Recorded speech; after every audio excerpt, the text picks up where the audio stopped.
Every once in a while, a console just up and changes its media format on a whim.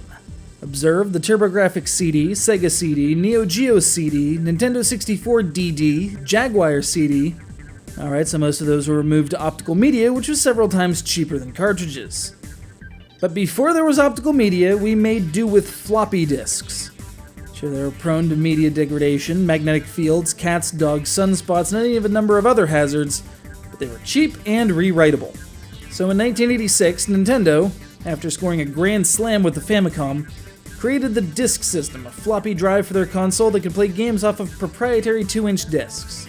And if you got bored, you could schlep the disc down to the nearest convenience store and load it with a different game for 500 yen, which at the time was barely $3.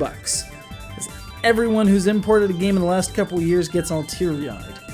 Felicity from Worcestershire included one with her massive donated awesomeness, and if I'm ever on that side of the pond, I owe her a pint for her benefaction.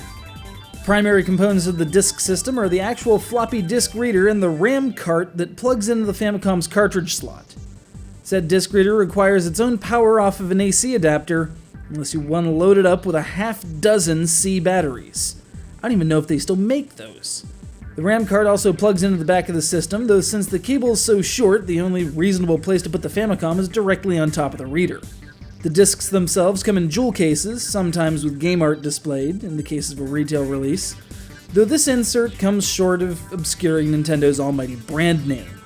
It's this Nintendo imprint that serves as a kind of copy protection, as a physical key fits into that word. If it's not there, then the disc won't sit properly.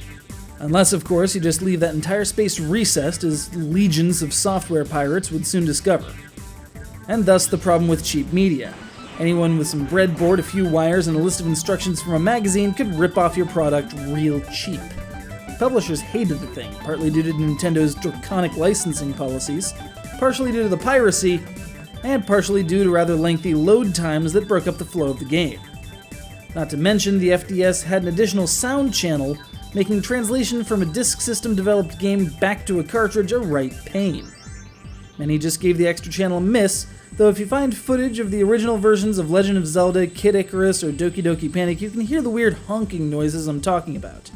In total, almost 200 disk system games were published between 1986 and 92, comprising almost a fifth of the total Famicom catalog. Not bad for such a hated peripheral. And that hated is in quotation marks, because I think it's downright spiffy.